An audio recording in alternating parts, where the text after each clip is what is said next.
Bienvenidas y bienvenidos, queridos amigas y amigos, a un episodio más de Desayuno al Aire. Hoy tenemos al senador Óscar Cantón Cetina. Y muchas gracias por el desayuno. Sé que te pasaste toda la noche. No ha dormido. Sí. No has dormido, ¿verdad? Y ahorita que vea los chilaquiles, pruebe los chilaquiles que cociné, güey. Ah, bueno. ¿Qué está pasando en el Senado de la República? ¿Qué está pasando en el país? Este nuevo país que se está conformando, esta nueva república. Pero lo que hay que entender es que este momento histórico es el nuevo constitucionalismo social mexicano. Yo soy un político que le gusta pedir el voto, le gusta corresponderle a la gente. Empezaron con una inercia de trabajo que les dejó el expresidente López Obrador tremendo. Sí, ya te puedo platicar muchas cosas. Lo dejo para el pancito.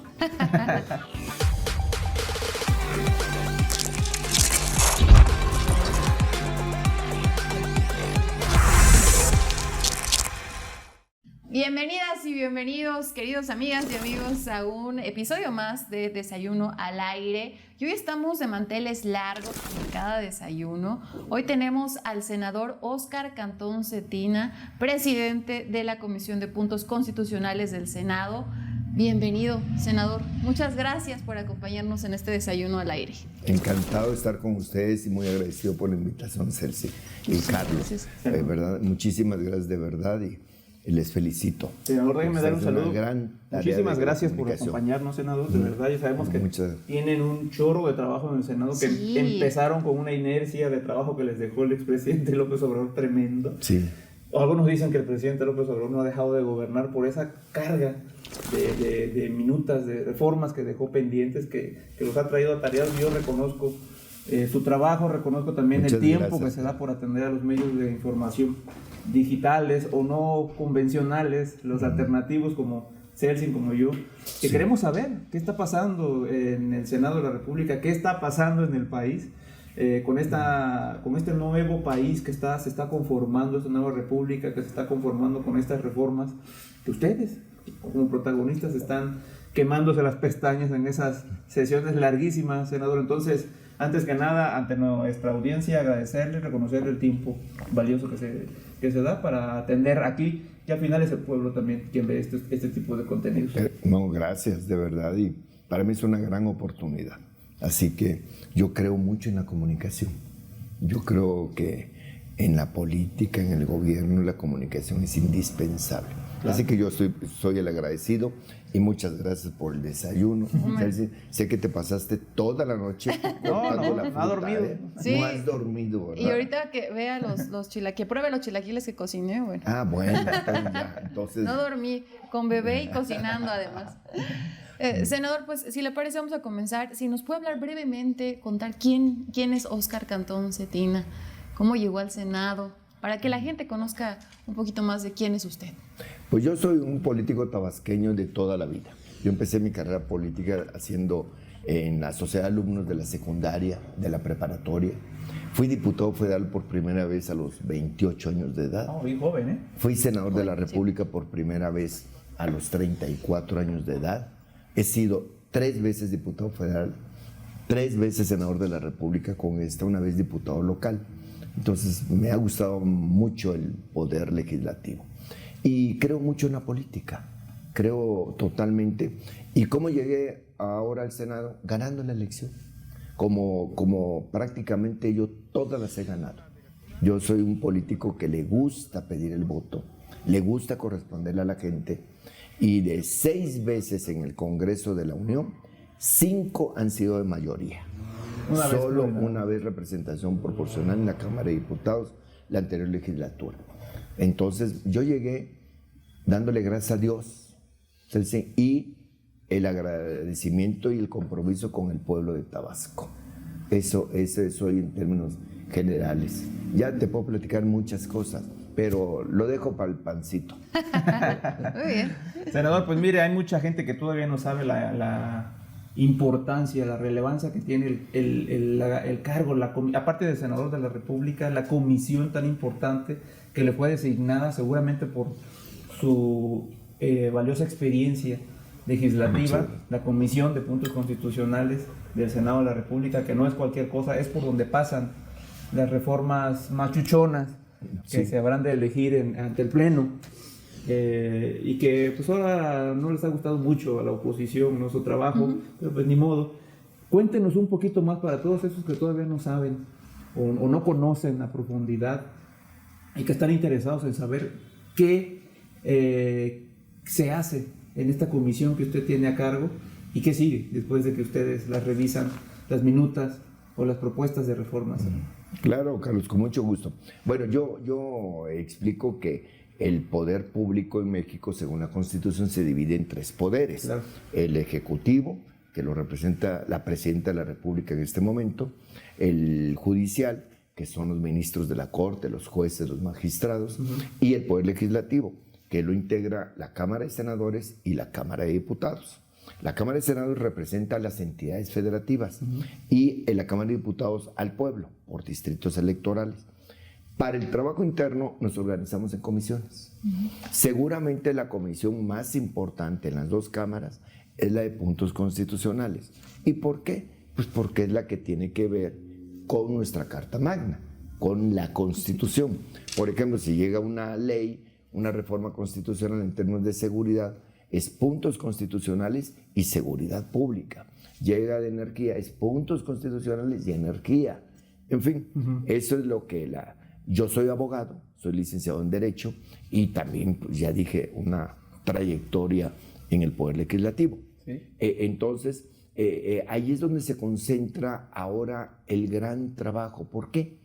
Porque lo que hay que entender es que este momento histórico es el nuevo constitucionalismo social mexicano, que tiene que ver con la filosofía política diseñada, concebida, soñada y realizada en su primera etapa por Andrés Manuel López Obrador, el humanismo mexicano. Sí. Se están haciendo una serie de reformas que nunca en una legislatura se había logrado en un primer periodo de sesiones tantas reformas constitucionales y de tal tamaño, la judicial y varias más, todas diría yo, pero bueno, entonces eso es lo que le ha dado una gran carga de trabajo, pero es necesario para darle ese andamiaje jurídico a la 4ª transformación.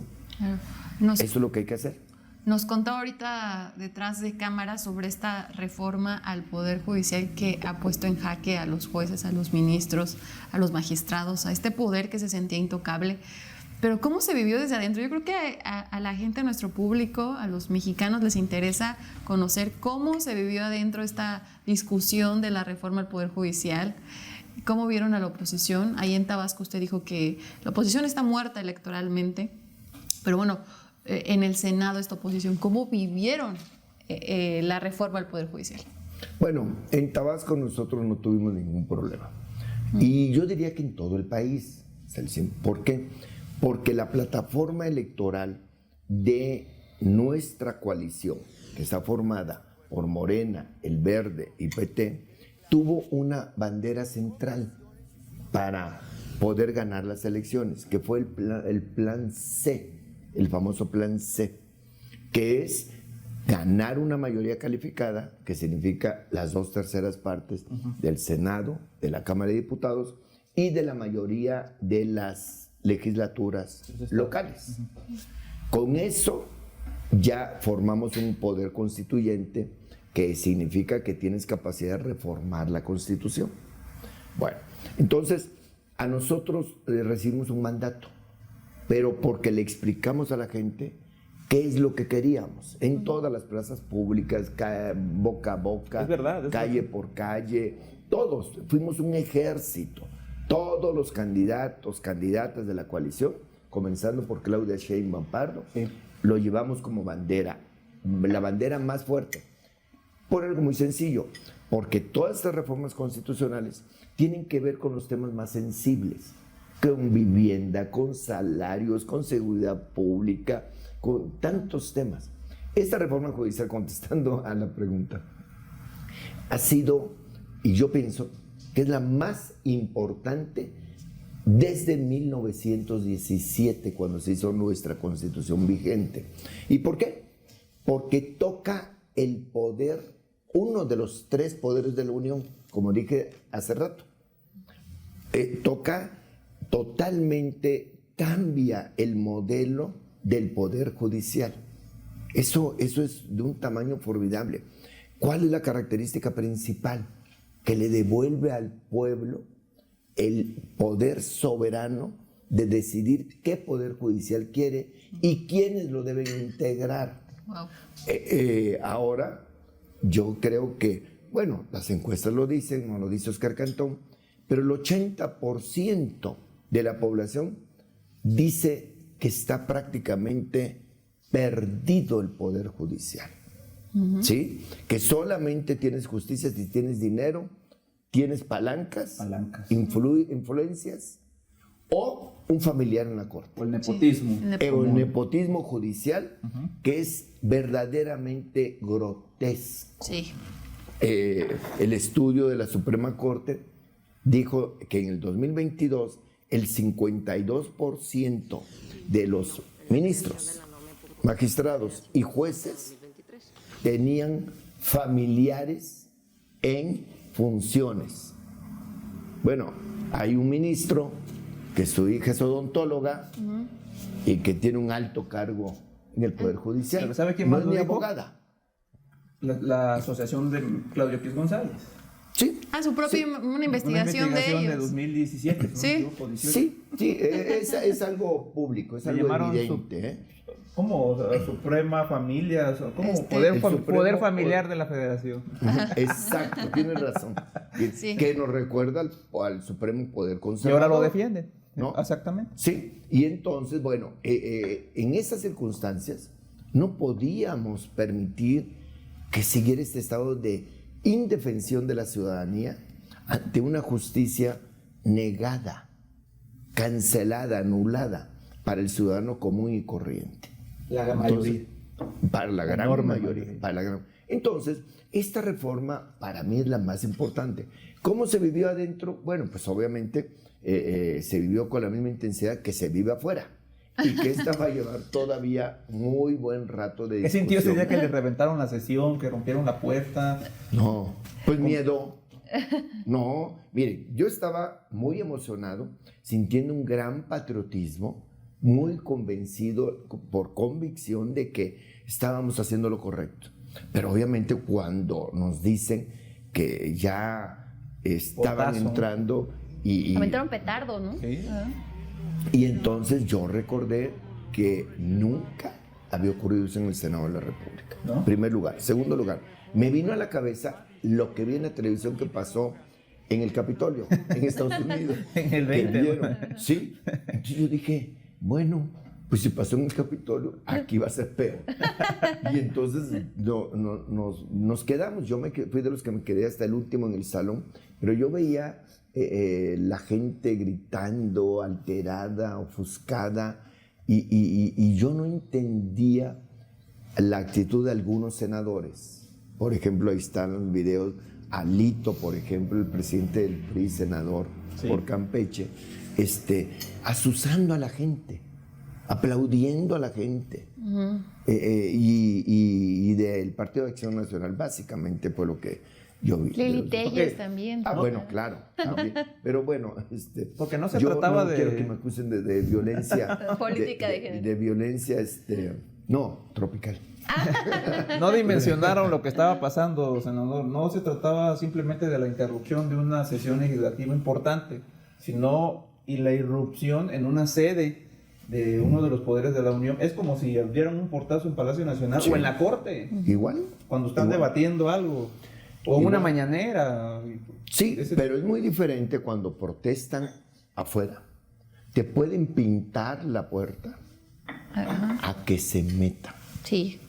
Ahí estás totalmente indefenso. Todo. Y me preocupó mucho el personal del Senado. Verdaderamente hay muchas mujeres, por ejemplo, que trabajan allí y que yo pensaba, es injusto que les vayan a hacer algo. Agredieron al poco personal que tenemos de seguridad, En fin, entonces a mí me preocupaba la integridad física. Después fue cuando me cae un 20 en el sentido de que habían agredido a una institución republicana, Así es. ¿no? A un poder de la Unión y que pudo haber pasado cualquier cosa. Entonces, afortunadamente, pues no pasó de allí. Se fueron a pudimos Jicotenca. seguir. Nos fuimos a Jicotenca, que cualquier recinto del Senado está habilitado para que pueda ser sede en un momento determinado. Pero crispó mucho esa relación entre los senadores, las senadoras. Yo veo a una oposición verdaderamente descompuesta. Veo a una oposición que no tiene nada que ver con la oposición histórica que había. Yo respeto mucho, por ejemplo, la derecha representada por el Partido de Acción Nacional, porque a mí me tocó, pues hace muchos años, estar de legislador y habían verdaderos abogados, verdaderos oradores, gente que debatía. Ahora el nivel que tiene la oposición, pero de verdad se los digo, y me da mucha pena ajena, que muchas de esas expresiones soeces y todo provienen de mujeres. Sí. De verdad Qué me da triste, mucho. sí. Me da pena. Yo sé que esto no es una característica de las mujeres mexicanas, que son unas cuantas y que tienen un protagonismo brutal y cero compromiso con el pueblo, cero respeto al pueblo. Pero entonces vivimos días muy difíciles. Pero yo quiero decir que todavía ahora, en cualquier comisión que vas a trabajar, sale el tema judicial. O sea, y yo pienso que va a seguir saliendo por mucho tiempo. En la medida en que todavía avance el proceso de elección, ahorita estamos revisando si le damos el tiempo que el INE pide, la prórroga de 3 meses, de 90 días. A ver, en fin. esa prórroga es congruente, o sea, de verdad, le van a hacer falta al INE 90 días para revisar los perfiles de los que se van a inscribir para participar en el proceso al interior del Poder Judicial. Yo pensaría que no. Y lo confirman las palabras de la presidenta del INE hoy por la mañana. Ella dice que con prórroga o sin prórroga habrá elección. Que la única diferencia va a ser el establecimiento de casillas y de personal capacitado, pero que garantizan la calidad y la eficacia de la elección. Entonces, ¿cuál es el problema? ¿Es tu intento de boicot del proceso? No, yo diría que es presionar para que la Cámara de Diputados les dé el presupuesto que están solicitando. Para inflar el Sí, presupuesto. Yo diría que es eso. Que la Cámara de Diputados, y yo también, y todos pensamos que es demasiado dinero lo que están pidiendo. 13,000, ¿no? 13,000 millones de pesos. Bueno, es una locura para mí. Y entonces están utilizando ese argumento, pero para mí es un problema económico. Eso es lo que yo veo, porque la declaración de hoy fue muy contundente. Con prórroga o sin prórroga, habrá elecciones el 1 de junio y garantizamos la calidad, si mal no recuerdo, la calidad y la eficacia, fueron las palabras que utilizó la presidenta Tadei. Así que vamos a ver qué decidimos. En una primera instancia debo decirles que nosotros no queremos dar esa prórroga, pero la vamos a discutir al rato. Sí, al se va rato a la poner vamos a discutir. interesante. Sí, pero la gran mayoría no quiere dar esa prórroga. Ok, oye, entonces el próximo año vamos a poder elegir a nuestros representantes en el Poder Judicial. Histórico, Sí. Estas elecciones, imagínense. Histórico. ¿Qué más nos puede contar de esta reforma del Poder Judicial? Bueno, que está que es viviendo una ya- reforma que ya está siendo tendencia en el mundo. Eso es Va a muy ser importante. la primera nación, primer país Fíjense. que va a elegir a todo su poder judicial en términos de los juzgadores, pues ministros, magistrados y jueces. Eso ya es una cuestión. Cuando nos dicen que cómo estamos inventando, improvisando, yo por ejemplo yo les digo, ¿qué a poco no los mexicanos hicimos la primera constitución social del siglo XX? La de 1917 tenía los derechos laborales, por ejemplo, el ejido. Era una constitución que fue, de hecho, catalogada como muy progresista para la época. Absolutamente, absolutamente. Y de ahí fue tomado como modelo en muchos otros países. Correcto. ¿Se acuerdan la expropiación petrolera en 1938 que hizo Lázaro Cárdenas? Cuando los ingenieros de otros países y las compañías americanas, inglesas, las extranjeras, dijeron, no, hombre, con esta expropiación se les va a acabar su industria petrolera. Ustedes son unos naquitos que no saben nada de la ingeniería petrolera. ¿Y qué ocurrió? México diseñó su propio modelo energético y creó Petróleos Mexicanos, una gran empresa. Sí. Ahorita, después de la presencia del neoliberalismo, como le dice Andrés Manuel, es que Pemex se desplomó cuando la dividieron y todo, que la quisieron privatizar.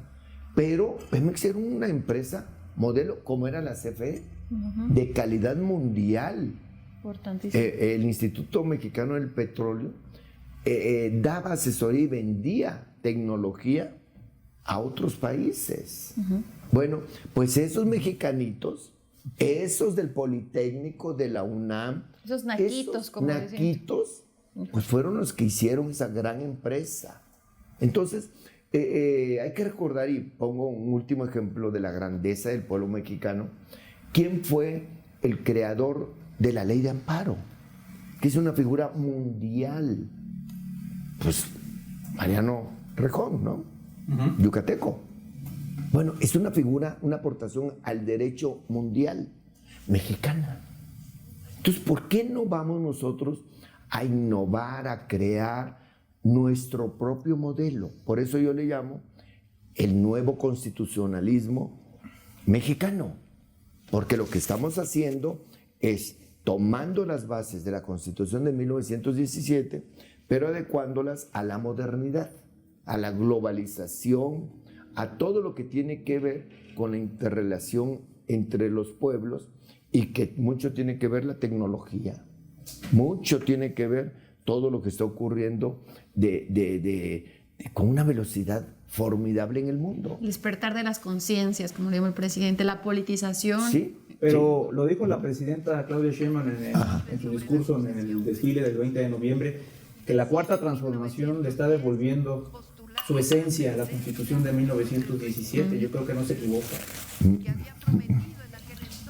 No, yo creo que eso es lo que está ocurriendo, pero yo insisto, si volviéramos a redactar la Constitución actual a como fue redactada en 1917, estaríamos olvidando de todo lo que ha evolucionado el mundo y la propia sociedad mexicana.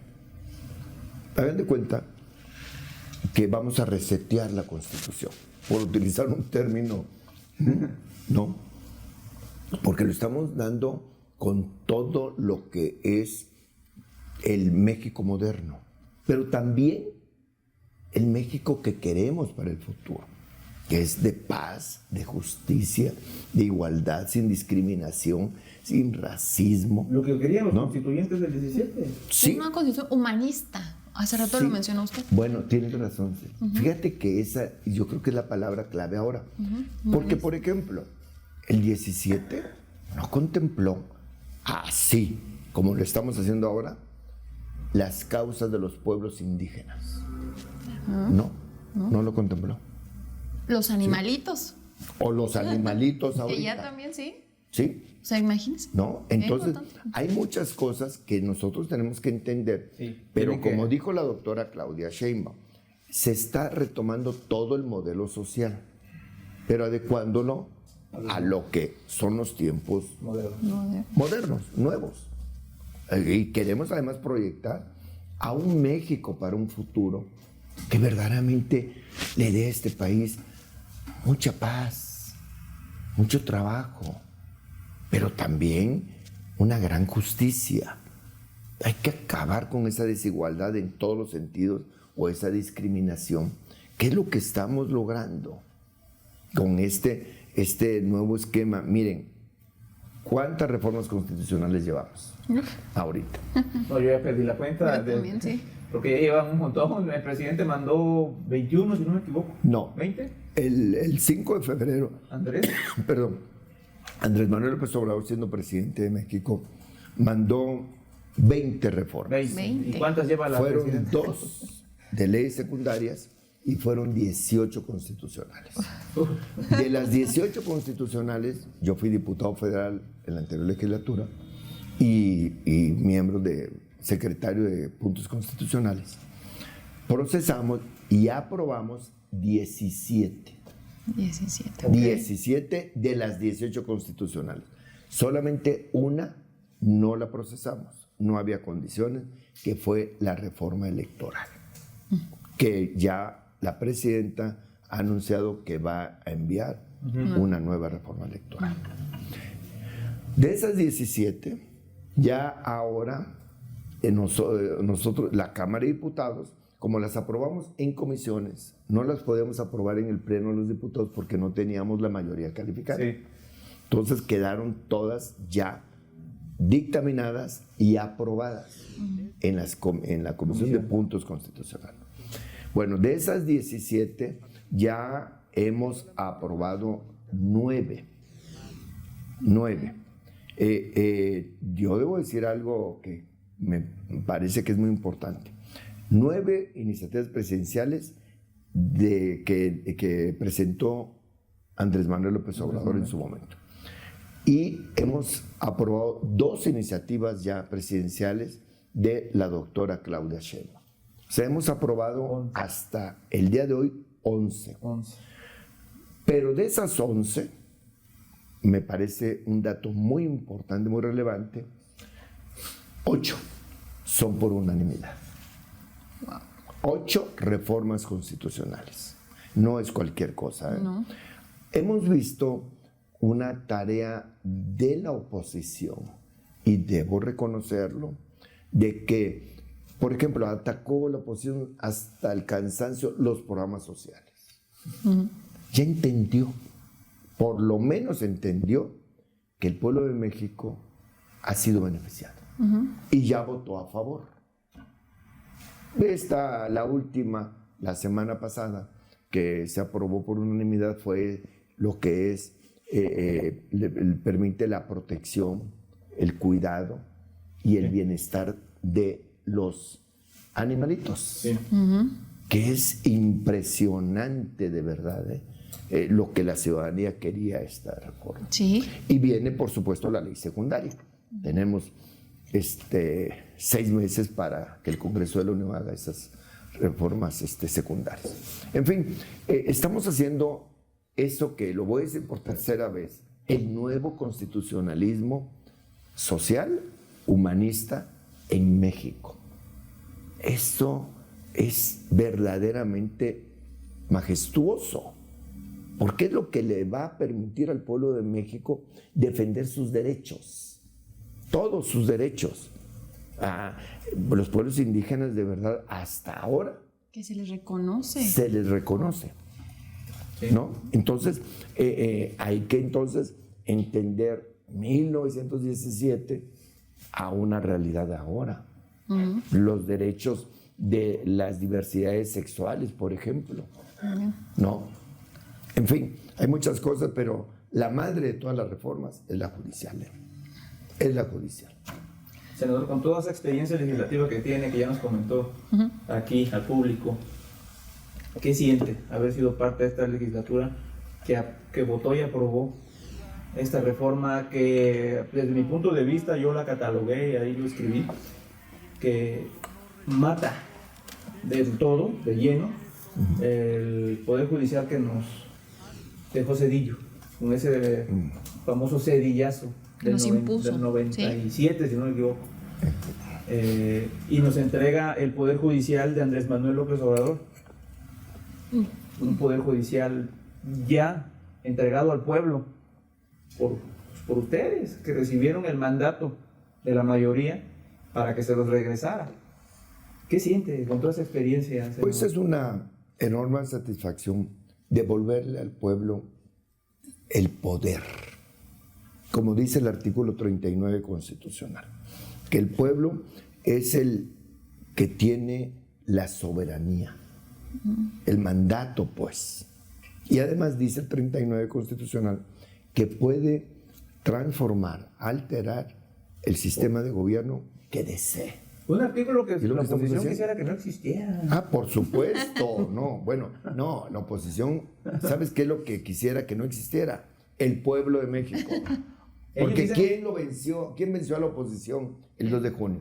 Pues el pueblo de Es que México. ellos se refieren al pueblo como un ente impalpable, que no existe, porque si no se toca o no se ve, no existe, pero oye, sal a la calle y pregúntales qué piensan. Sí, no, ese es el problema de la oposición.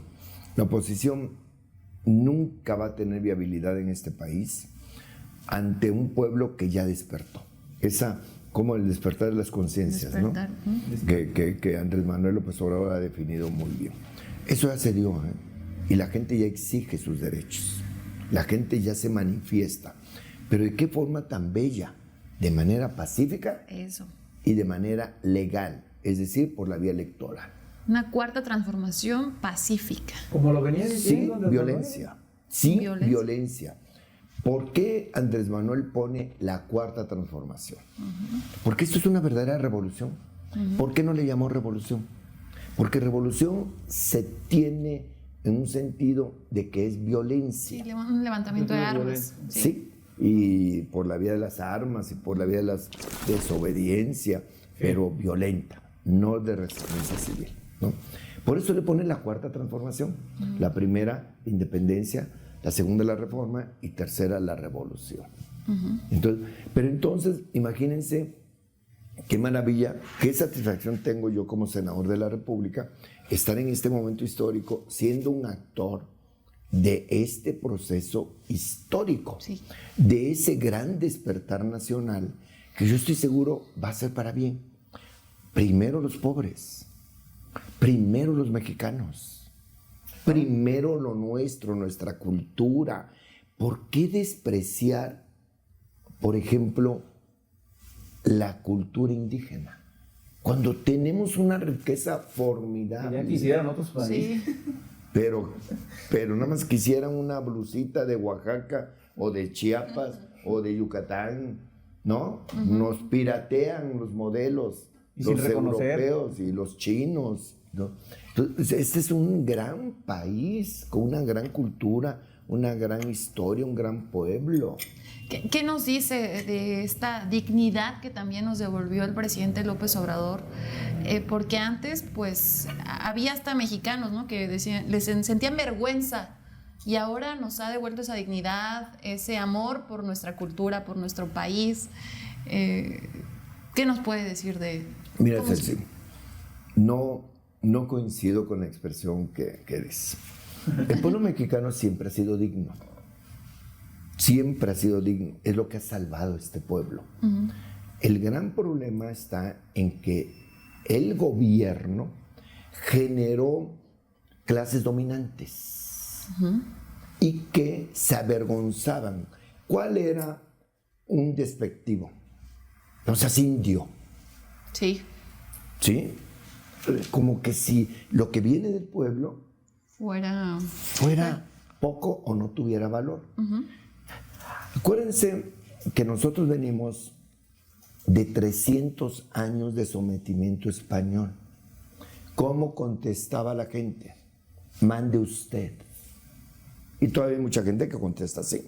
Sí, es una palabra Se que se quedó. quedó en... Porque es parte jerga de la popular. servidumbre y de la esclavitud. ¿No? Pero el pueblo mexicano nunca se rindió. Hay pueblos que fueron borrados del mapa. Ve Argentina, por ejemplo. Y aquí no. Aquí llegó la religión católica, la evangelización. Pero las culturas indígenas nunca negaron Resistencia. sus creencias. Resistieron a Sí, pesar de Resistieron. Sí. Eso es un acto de dignidad. Sí. Eso es un acto de dignidad. ¿Qué hizo Andrés Manuel ahora? Lo que hizo reconocer esa dignidad. darle un valor hasta jurídico, diría yo, pero sobre todo cotidiano, con su ejemplo de gobierno. Entonces, por eso yo digo, no quiero sonar rudo, ¿eh? No. Pero yo sí sostengo que el pueblo mexicano es muy digno, que se le había querido hacer aparecer como indigno. Claro, o como alguien que, ¿sí me entiendes? Sí. Pero era un problema de las clases dominantes. Y entonces se avergonzaba mucha gente de ser mexicano. Hay mucha gente que quisiera tener otra nacionalidad. Sí. Estos fifís, como se les llama, estos de la derecha que quieren traer un príncipe extranjero para que nos gobierne, estos que, hasta tropas de estos otros que países. quieren decir que se denomina aquí que hay un narcoterrorismo para que venga el ejército norteamericano Ese es otro tema, ¿eh? ¿no? Y bueno, ahí está mi compañero senador Marco Cortés, presidente del PAN, que está terco diciendo eso. Y lo dicen otros. Por cierto, ahí está en su comisión. Sí. ¿Mandé? Sí.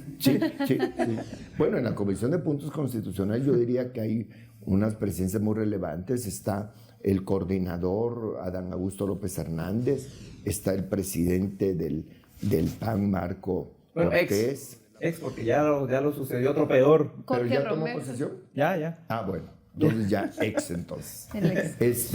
Está un ex candidato presidencial como Ricardo Anaya, por ejemplo. No huele a azufre ahí en híjole, con tanto demonio. Es que de verdad le han hecho mucho daño al país, tanto con sus discursos como con sus actos. Sí, pero... Y si no fuera por ustedes, que los paran, que no permiten que el discurso se convierta en reformas, ¿cómo estaría este país? Sí, por ejemplo, Claro. con esto del narcoterrorismo, ¿no? Y ahora con la llegada de Donald Trump. Yo Sí. creo que esa va a ser la línea, la narrativa con la que ustedes van a tener que pelear con estos señores del Senado que van a estar insistiendo con pues aplicar esto del narcoterrorismo, ¿no? Llamar así. Claro, pero cada día se queda más sola la oposición, ¿eh? Cada día se Es queda entre más ellos sola. la bulla, ¿verdad? Sí, yo diría que es a nivel discursivo, declaración ante medios, pero la presencia ante el pueblo no la tiene. Y cada día están más alejados con esas cosas. Y a pesar, hablaba yo, de que hay unanimidad en la aprobación de muchas reformas constitucionales, como la de vivienda, como la ferroviaria, como la de pueblos indígenas, como muchas, la gente identifica claramente qué movimiento es el que encabeza esto.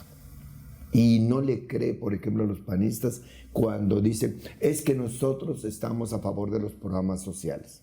Pues escuchen a Xochitl, escuchen a Fox, escuchen todo lo que decían, como decían, bueno, no lo voy a repetir aquí, flojos, pónganse a trabajar, ¿no? Dejen de regalarles dinero. Cuando se vio que ese es un mecanismo para que 9.5 millones de mexicanos en el sexenio de López Obrador salieran de un nivel de pobreza, reconocido por el Banco Mundial, no por el gobierno mexicano. Así es. ¿No? Entonces, bueno, te está diciendo que la política económica que sigue el gobierno de la Cuarta Transformación es la adecuada desde el punto de vista social y de desarrollo regional. Y entonces, bueno, aunque mucho lo diga de discurso la oposición, en los hechos no lo quiere demostrar. Pero eso ya no nos preocupa. El pueblo pone a cada uno en su lugar.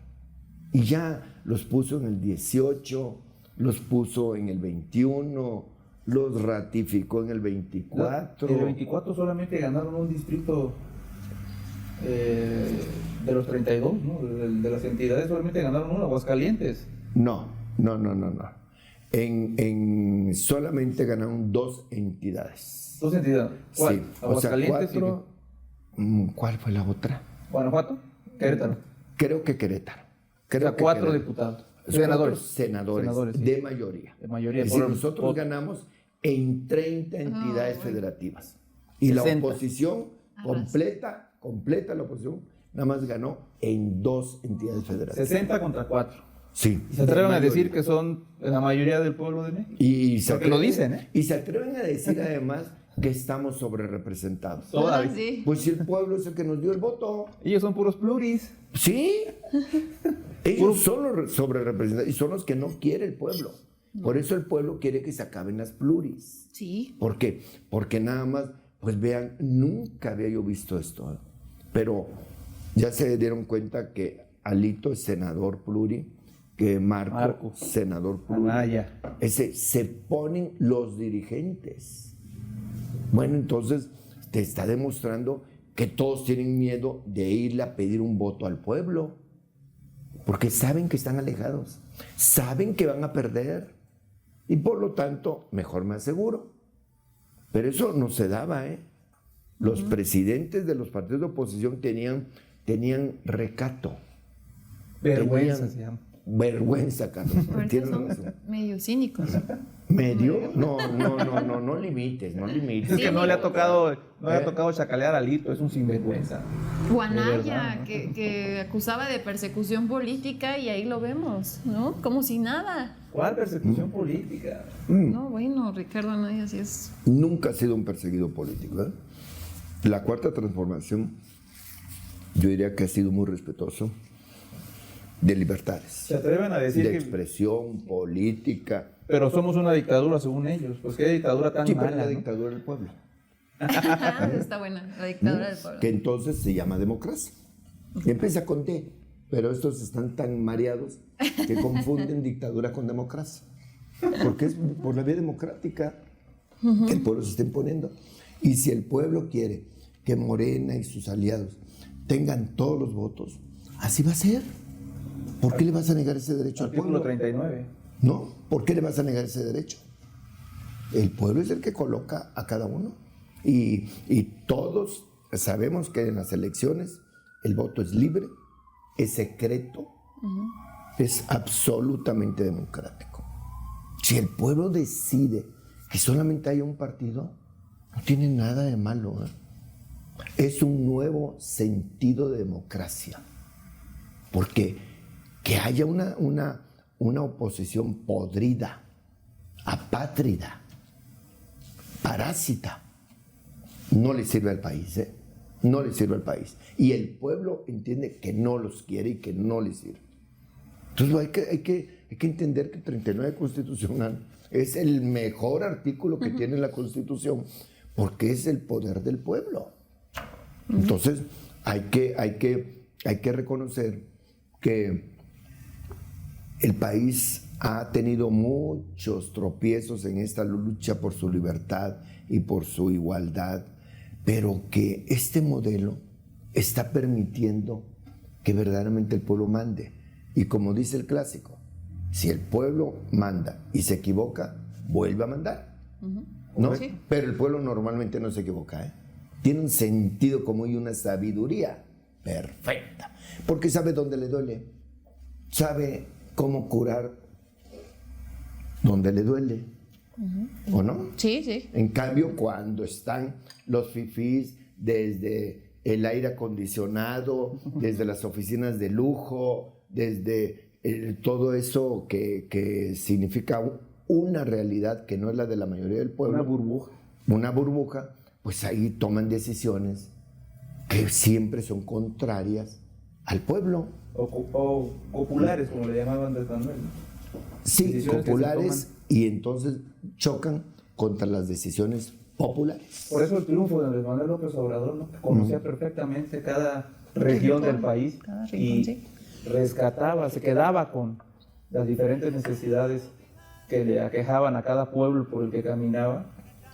Y cuando fue presidente, por eso lo vimos haciendo algo distinto en Baja California a lo que necesitaba Chiapas, atendiendo diferente Tabasco como podía atender Tamaulipas, y no aplicó una reforma, un estilo de gobierno parejo para todo el país, porque el México es distinto, muy distinto, sus necesidades son variadas, por entidad y por regiones, ¿no? Entonces, el que no entienda esa parte, que hay que caminar por las calles, pueblos, colonias de este país, pues no va a poder gobernarlo nunca de nuevo, ¿no? Andrés Manuel dejó esa esa clase de política o de cómo hacer campaña, cómo recorrer el país para entenderlo y poder ganar. Y bueno, o por lo menos competir, pero si ganas, hacer un gobierno que te saque a la gente de la pobreza y que no la meta como antes, que en promedio, por ejemplo, Peña Nieto, si no me equivoco la cifra, eran 100,000 ciudadanos mexicanos mensuales que entraban en pobreza. A la pobreza. Y con Andrés Manuel se revierte esa tendencia que pues, malamente la oposición no ha entendido que es un éxito, no solamente en México, sino pero no lo digas mundial. mucho. No lo digas mucho, porque va a abrir los ojos de la oposición. Se fue muy orgulloso, ¿no? Eso era, El presidente decía que López Obrador, su mayor logro. su más grande orgullo era ese, Sí. más que ganar la presidencia, más que las reformas incluso, que Haber fueron parte de lo reducido, sí. importante para eso, sino que se lo acreditara primero el INEGI y luego el Banco Mundial. Sí, Que de verdad, y se ve en la calle claro. el gusto que le da a la gente haber vivido en el sexenio de Andrés Manuel López Obrador y la tristeza de que ya se fue. Sí. Porque impactó, y cuando algo impacta en tu vida de esa forma, ¿qué le vas a estar haciendo caso a una oposición que te dice que estamos viviendo en una dictadura o que todo lo que hizo Andrés Manuel está mal? Vaya, Y te con lo todo está respeto. diciendo en una conferencia de prensa. Sí. Y se está publicando en medios que llegan a millones de mexicanos. Claro, o que le Entonces, falten, y que le falten al respeto a Andrés Manuel Sí, López Obrador. sí, pero ve más allá de Andrés Manuel, ¿no? Le están faltando el respeto al pueblo de México. Claro. Ese es el verdadero adversario de la oposición. Ese es el verdadero. Sí, qué buena, porque es verdad. Sí, entonces lo que tenemos que ver, que el legado de Andrés Manuel es uno, pero ahora el reto, el desafío de la cuarta transformación es monumental. El buen gobierno, los resultados, porque el pueblo ya despertó. O le das buenos resultados o te cambia. Sí. Así de simple, ¿eh? Así seas de Sí, es así. partido de Ha que pasado, seas, ha pasado en de quien Morena, seas. ha pasado en Ha Morena. pasado. Bueno, pasó en el PRD, por ejemplo. Ahí lo desapareció. El PRD. pueblo. Sí. El pueblo desapareció este partido. Le dio el poder al PRD. Traicionó al ¿Y qué pueblo ocurrió? y se lo quitó. Exacto. Oiga, senador. Y hay lo mismo con el PRI, lo mismo con... Entonces, lo que hay que entender, perdón, No, sí, entonces lo que tenemos que entender en Morena, en este movimiento que es Morena, que nuestro gran reto es gobernar bien, dar resultados y nunca alejarse de la gente. Siempre estar cerca de la gente. Eso te da casi la seguridad que vas a entender a la gente y vas a poder gobernar de mejor manera. Perdón, Cel. No, no se preocupe. Senador, ahora con la llegada de la doctora Claudia Sheinbaum a la presidencia, tenemos por primera vez una mujer al frente del país y esta importancia que se le está dando ahora a las mujeres. ¿Qué opina? Porque bien hablamos del pueblo en general, hombres, mujeres, niñas, niños, ancianos, pero ahora especialmente se le está dando prioridad a las mujeres con estos programas que está implementando la doctora de apoyo a mujeres ahora de 60 a 64 años, con políticas para combatir y erradicar la violencia contra la mujer. ¿Usted qué opina? Especialmente ahora de este apoyo a las mujeres, con la llegada obviamente de una mujer al poder. Es lo que a mí me da esperanza de que vamos a tener un mejor país. La mujer ha demostrado en la familia, en la casa, que sabe administrar. Puede tener 10 pesos y la mujer le da de comer a los hijos. ¿Cómo le hace? No sé. Vean un caso muy fácil de entender. Cuando falta el hombre en la familia, por cualquier razón, la mujer lava ropa ajena, vende tacos, vende ropa, lo que sea, y saca adelante a sus hijos y los hace profesionistas. Sí. Cuando falta la mujer, ¿qué hace el hombre? El hombre, mamá, ¿me ayudas a criar a mis hijos? y los lleva con la abuelita a los hijos. O hermana, o se busca otra. ¿Sí? Pero no puede. ¿Por qué? No porque no quiera. Es que somos diferentes. No está en su naturaleza. No está en su naturaleza. Entonces, la mujer administra todo muy bien. La mujer es muy justa, es muy honesta, es muy comprometida, muy responsable. Bueno, entonces, este país va a ir mejor en la medida en que la mujer participe más en las políticas públicas y en la vida en general, ya sea en la empresa, en el sector privado, en la comunicación, en todo. ¿Sí? Entonces, ya se está haciendo de verdad una parte complementaria en el papel activo de la mujer en la vida, diremos, exterior. Lo que hacía y ha hecho en la casa, que es maravilloso, pues eso lo está impregnando.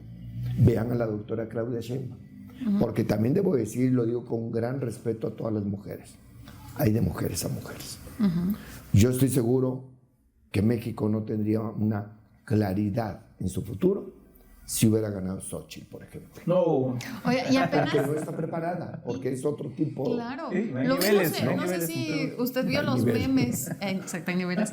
Los memes que circularon ahora con la participación de la doctora en el G20, ¿no? ¿Y qué tal si hubiera ido Xochitl, no? Hubiera pegado un chicle ahí en la mesa. o llegando se hubiera caído ahí con su maleta, o sea, bueno. Sí, entonces afortunadamente vean cómo el pueblo de México sí eligió a una mujer como primera presidenta ya.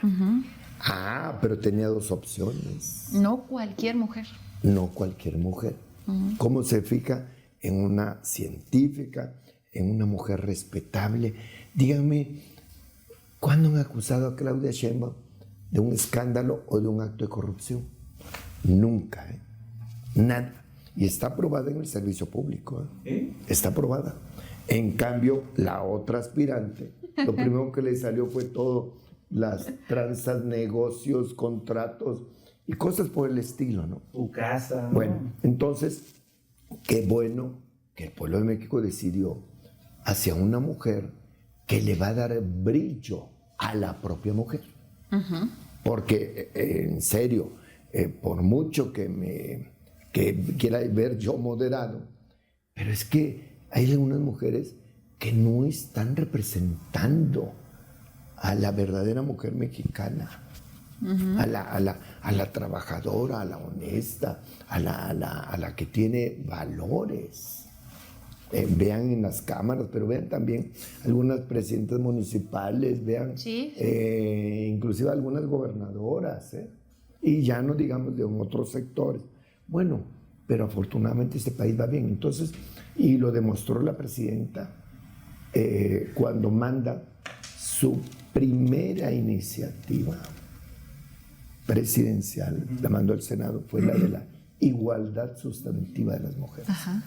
Para combatir todo tipo de violencias, por ejemplo. Esa gran igualdad que se requiere. Entonces está siendo bien congruente. Así que yo auguro de verdad que el papel de la mujer va a ayudar profundamente a toda la sociedad. Y no se trata de que la mujer vea como enemigo al hombre. La mujer no lo ve así. Tampoco se trata que el hombre vea a la mujer como enemigo.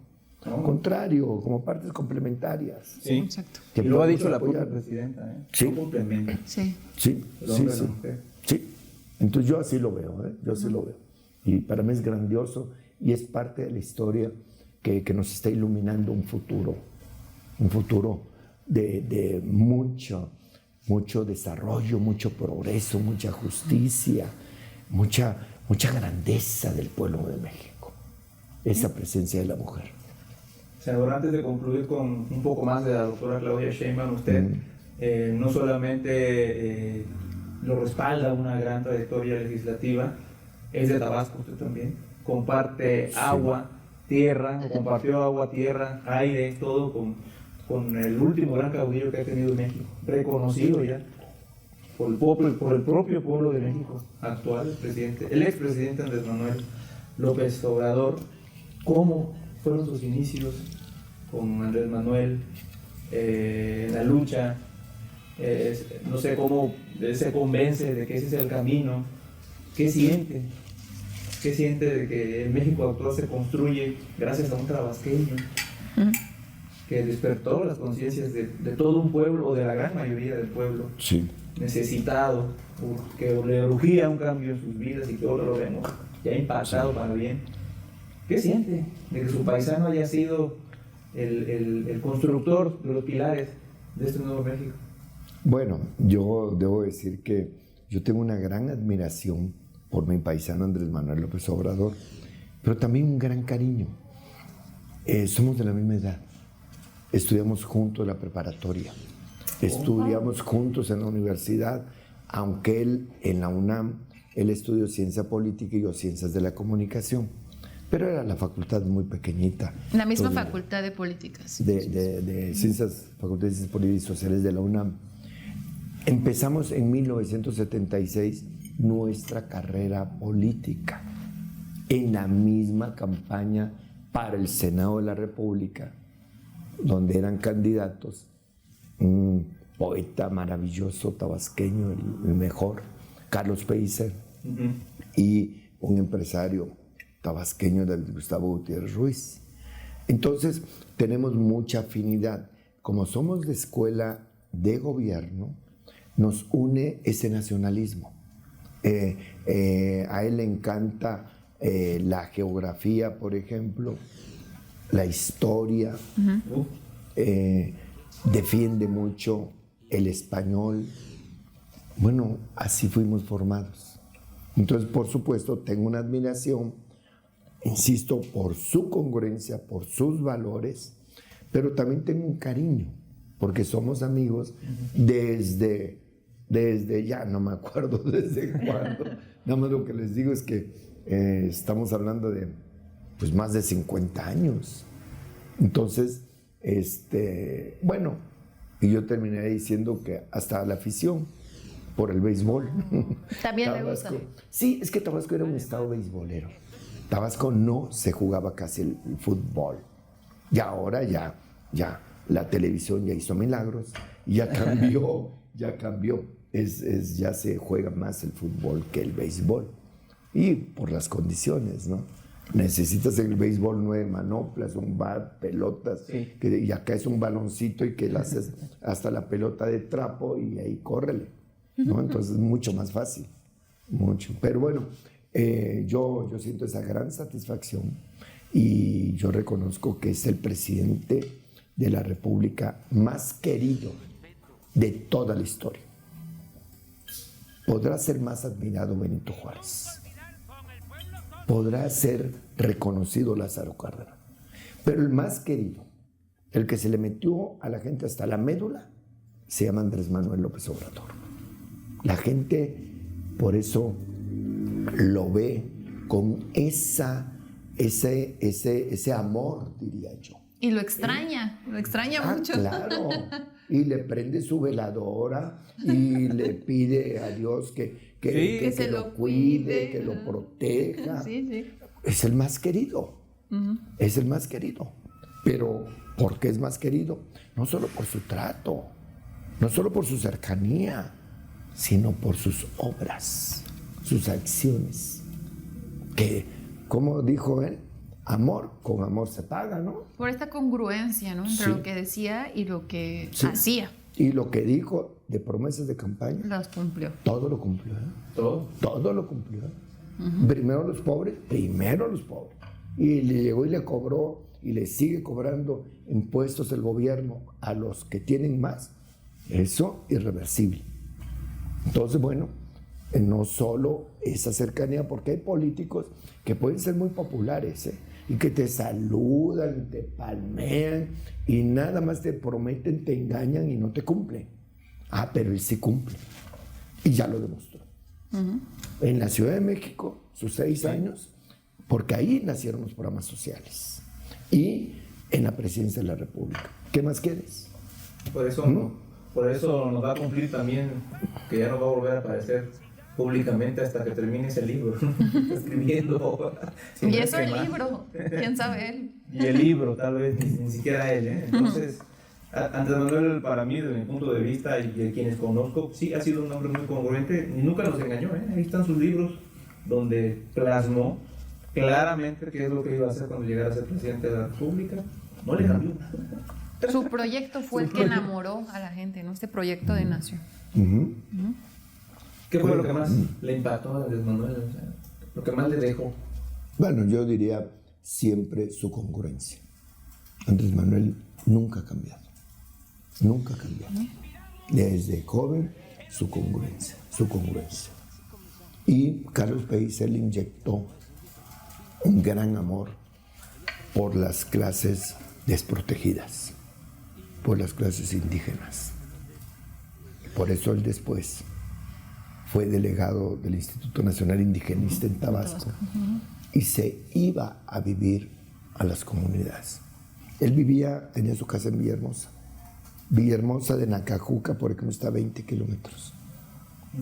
En coche estás, por la falta de caminos, a 1 hora de una comunidad indígena. Pues él no se regresaba a su casa de Villahermosa. Él se quedaba y constataba que no tenían luz, que no tenían agua, que tantas, pero constataba el gran trabajo que desarrollan, sus costumbres, sus tradiciones, el respeto que le tienen las comunidades indígenas al propio pueblo, ese sentido de colaboración comunitaria. Todo de allí lo agarró Andrés Manuel, pero fue sembrado originalmente por el poeta Carlos Pellicer Cámara. Órale. Interesante, sí. Oiga, y ahora que nos acaba de decir que lo conoció desde chavo, ¿cómo era Andrés Manuel? Aparte de inquieto, seguramente. Seco, reservado. Él era un poco introvertido, diría yo. Era serio para lo que es el carácter del tabasqueño. Él no es tan efusivo, digamos, en público. Eso no significa que no sea alegre, que no sea tropical. Ustedes lo ven, esas sonrisas en las mañaneras, eso, que cuando pone a Chicoche y le mueve por bailarse y todo. Pero normalmente él es serio, él es muy pensativo, piensa mucho las cosas. No es, a él no le gusta mucho esas cosas de las fiestas o irse a tomar el café nada más por tomárselo. No, ya ven que él no le gusta restaurantes o esas come cosas. Tamales de chipil, comía tamales de chipil. Hizo que Biden comiera tamales de chipil, ¿no? Sí. O sea, nació ya con esa personalidad. Exacto. Pero yo insisto, un hombre bien congruente que cuando daba su palabra siempre la cumplía. ¿Le cumplió México? Sí, absolutamente. Absolutamente. Y el único juez, quitando el poder de Dios, yo creo mucho en Dios, pero el único juez que puede responder bien esa pregunta es el pueblo. Bueno. Y ahí está. Dicen que la elección fue un referéndum. Sí, por supuesto que sí. La doctora Claudia Sheinbaum tiene su propia biografía, su propio esfuerzo, su personalidad, su plataforma, pero no cabe duda que el legado de Andrés Manuel, que la figura de Andrés Manuel fue determinante para que la gente confiara en la 4T, representada por Claudia Sheinbaum. Y que arrasara. Y que mucho arrasara. más que Andrés Manuel. Pues como dijo Andrés Manuel, lo cepilló. Lo cepilló. Lo cepilló. Me cepilló la doctora. Sí, porque, una frase de béisbol, ¿no? Sí, porque es que hay que recordar que siempre se decía, no, hombre, nadie va a sacar los 30 millones de votos de Andrés Manuel. Que iban a ser menos. Decía. Sí, por eso todo el mundo Inalcanzable. decía, no, pues nadie le podía llegar a Andrés Manuel. Y tómala, dice Andrés Manuel. 6 millones casi. Más. Pues, prácticamente 6 millones. Uf. Entonces, imagínense. Y desapareció el PAN ahí en su tierra, ¿no? Ya perdieron el registro, no me equivoco. O el PRI. ¿Cuándo ha existido el PAN en Tabasco? No, es que Tabasco es una tierra muy liberal. No, Ahí sí no no tenía queremos. registro del PAN ya, pero el PAN nunca ha tenido importancia en Tabasco. Nunca la derecha, pues nunca los conservadores. Somos un pueblo muy liberal. Allá es otra oposición la que se da, que a veces está dentro del mismo partido, dentro de la misma corriente, ¿no? Pero no, allá la derecha no tiene nada que hacer, nada, nunca la ha tenido. Ni se para el poder. No, es que pues es inhóspita para esa reacción mexicana. A mí me sorprendió mucho que vimos a Andrés Granier pidiendo el voto, quería ser diputado, si no me equivoco. Él jugó para presidente municipal del centro y su hijo jugó, bueno, jugó un distrito de mayoría, pero lo perdió y se lo anotaron por las 2 vías. Y ahorita es el único diputado local que tiene el PRI, el pluri. Y sin registro, ¿no? No, el PRI sí conservó el registro. Ok. Sí conservó el registro, sí, pero bueno, está a punto de perderlo ya. Ya en el 27 ya está sentenciado. Ya el pueblo ya no lo quiere. Ya. No. En la tierra el pueblo en Tabasco es totalmente diferente, como decías hace rato, a todo el país, ¿no? No es lo mismo el de Chihuahua, el de Guanajuato y todo. Pero el pueblo de Tabasco está muy definido. Y claro, fue la tierra donde nació la Cuarta Transformación. Fue la tierra donde Andrés Manuel se nutrió. Comenzó, sí. Con esos tabasqueños, esas tabasqueñas. Entonces, allá hay un morenismo claro, profundo. Pero también, yo insisto, que está sujeto el gobierno a sus resultados. El pueblo no va a soportar malos gobiernos, para nada, para nada. En Tabasco hubo una prueba ahora, Tabasco tiene 17 municipios y de los 17, Morena perdió en 6. Esto te indica que el pueblo tabasqueño, muy Andrés Manuelista, muy morenista, pero no está loco en votar por alguien que no le está dando resultados. Esos municipios fueron mal gobernados, el pueblo dijo, bye. Next, dirían, ¿no? Next. Venga el siguiente, ¿no? Sí. Entonces, eso hay que entenderlo, que el pueblo ya tiene esa plena conciencia. Y entonces Morena no puede echarse a la hamaca a dormir, Morena tiene que trabajar todos los días y estar cerca de la gente y dar resultados todos los días, porque el poder no llega para siempre. Ni lo pierdes ni lo ganas para siempre. Es efímero. Sí, y es por términos, por trienios, por sexenios. Y el pueblo para eso tiene desde una ley de revocación de mandato hasta elecciones cada 3, cada 6 años. Y eso es lo maravilloso, que el pueblo es el que decida. Sí. ¿Qué opina de esta dirigencia de Morena ahora a cargo de Luisa María Alcalde y de uno de los hijos del presidente López Obrador? Pues yo creo que se ve muy plasmado el relevo generacional y me alegro mucho. En primer lugar, la presencia en los 3 cargos principales hay 2 mujeres. Secretaria General del Presidente. Exacto. Y Andrés Manuel López Beltrán. Pero los 3 son jóvenes. Jóvenes, sí. Pero los 3 tienen una gran trayectoria de lucha social. Los 3, los 3. Estás hablando que a su edad ya tienen 15 años de estar luchando, de estar organizando, de estar pidiendo el voto. Y con grandes maestros, ¿no? Sí. Bueno, no se digan de Manuel López Obrador, pero No, también pero la mamá de Desde Luis que Venía. nació, ¿no? Yo creo que vio él sí de mucho Por antes. supuesto. Entonces yo estoy seguro que es un acierto de Morena el que piense en las mujeres y que piense en los jóvenes. Y claro, habrá responsabilidades para otras generaciones y entonces verás el entreveramiento generacional, que es lo que hace sólida y fuerte y duradera a una sociedad. Porque, bueno, también no puedes desdeñar la experiencia, no puedes desdeñar el conocimiento que tienen otros de mayor edad. pero el empuje, la energía, la iniciativa, la innovación, la creatividad de los jóvenes también es insustituible. Entonces yo estoy muy contento. Acabamos de estar en Tabasco, fueron ellos a tener una reunión y yo vi cómo conectan con la gente. Porque están acostumbrados a andar recorriendo, pidiendo el voto, organizando, creando. Lo traen en la sangre, ¿no? Son hijos de grandes liderazgos. Sí.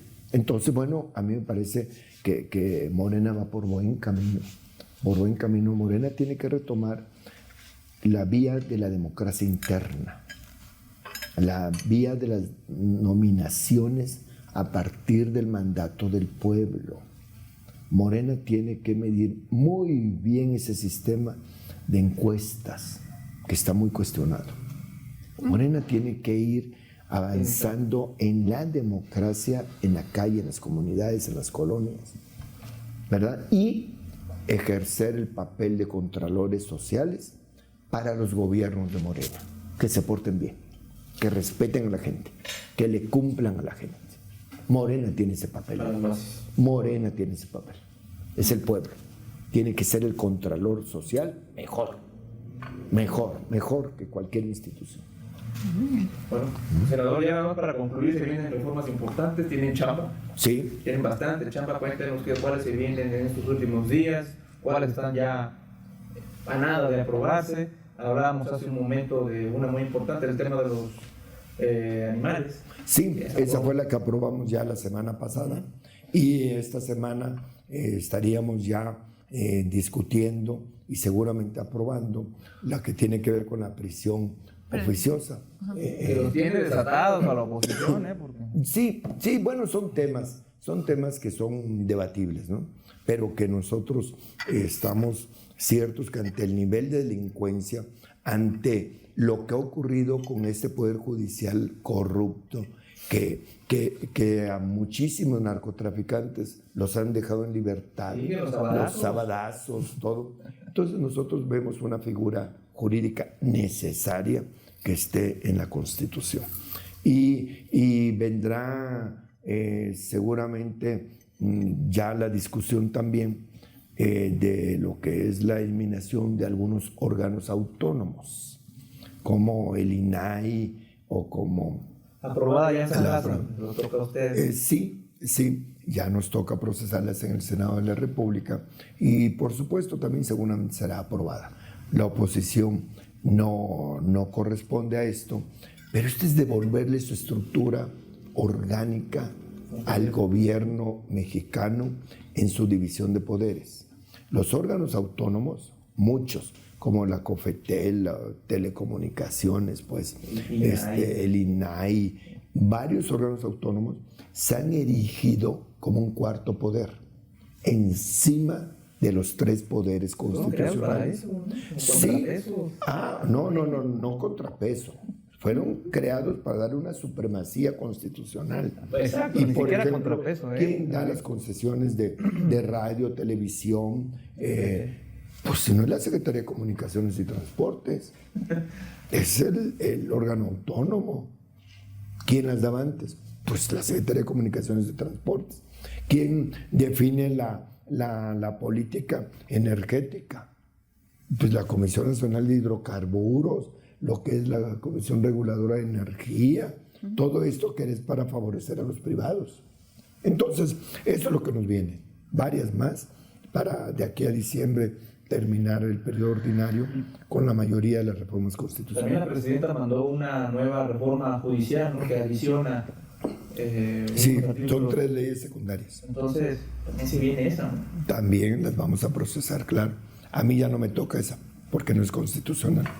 Ok, pero que le va a tocar a favor o en contra. No en la comisión, pero seguramente ante el pleno. Perdón. Sí, claro, como senador. Pero, bueno, ahí ya la tenemos más fácil porque es mayoría absoluta, mayoría simple, ¿no? ¿Verdad? Y bueno, pues tenemos que darle continuidad a esas grandes reformas constitucionales, aterrizándolas en las leyes secundarias. Y entonces tenemos que ir cumpliendo tenemos mucha chamba por delante, muchísima. Seguramente va a tardar en regresar al podcast, porque sí, tienen una agenda bastante apretada. No, cuando me inviten aquí estaré. Con un gran gusto, con un gran gusto. No, el gusto es nuestro y seguramente para nuestra audiencia también tenerlo aquí, que nos hable de su chamba, desde su comisión, desde su escaño, y con toda esta trayectoria que lo respalda. Es siempre grato tener a un senador de este nivel con esa experiencia, porque la experiencia es lo que importa en estos casos, no la improvisación como desgraciadamente está ocurriendo ahí mismo, en otras bancadas en el Senado, donde... Les cuento un mal chiste. Échelo. Algunos de la oposición, cuando les dijeron, ese es tu escaño, creyeron que les decían, ese es tu caño.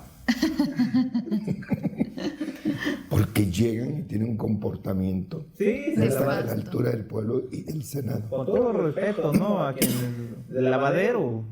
Sí. Entonces, créanme que yo, por supuesto, soy un orgulloso senador de la 4T, representando a mi estado de Tabasco, pero tengo un compromiso muy, muy recio, muy profundo con el pueblo de México. Y bueno, yo no creo que haya tanta felicidad en un ser humano como hay en la mía, haciendo lo que estoy haciendo. Eso es lo que verdad, necesitamos, de ¿no? verdad. Gente comprometida Convencido. y con amor a su profesión, a su oficio, a lo que hace. Sí. Eso. Y eso lo pienso demostrar todo el tiempo que esté en el Senado, que serán 6 años si Dios me concede tiempo, ¿verdad? Pero con la misma emoción y con la misma pasión, la misma convicción. Pasión. Así que muchísimas gracias por esta oportunidad. Un de placer, estar aquí senador. con ustedes y nos vamos a seguir. Y lo vemos Bueno. pronto, ¿no? Sí, claro que sí, con mucho gusto. Porque se viene más, ¿ya? Sí es cierto, parecen políticos ustedes. Me ofrecieron chilaquiles de que llegué, pero no veo claro. Siempre pasa en las pláticas de grilla. Se enfría la comida. Hombre. Un placer, senador. Muchas gracias. Gracias, Muchas de gracias, verdad. Carlas. Muchas gracias. Pues esta fue una edición más de Desayuno Tendencia. ¿No? Desayuno al aire. Desayuno al aire. Ya me corrigió mi ¿Ya viste cómo están las mujeres necesarias para hacer las cosas Que correctamente? créanme, esta es la segunda edición del desayuno. Aquí en nuestro departamento, desde su casa. Gracias a Muchísimas. todo nuestro público. Por eso agradezco doblemente la oportunidad y felicidades por su beba. Muchas gracias. Nuestro bebé. Bebé. Bebé. ¿Y cómo se llama? Carlos Santiago. Carlos Santiago. Le quería poner Andrés Manuel. Ya me lo habían dicho fuera de cámara, pero quise que lo dijeran en la cámara. Y le gané ahí porque le quería poner Andrés Manuel. Imagínense. Iban a hacer ahí en la mañanera. Ahí sí. Por Sí, poquito. ¿verdad? Por poco nace en la Por mañana. 6 días y nacen ¿verdad? 6 días. Sí, imagínate. Oigan. Bueno, entonces sí. Muchas gracias, senador. Esta fue una edición más de Desayuno al Aire. Nos vemos en el siguiente capítulo.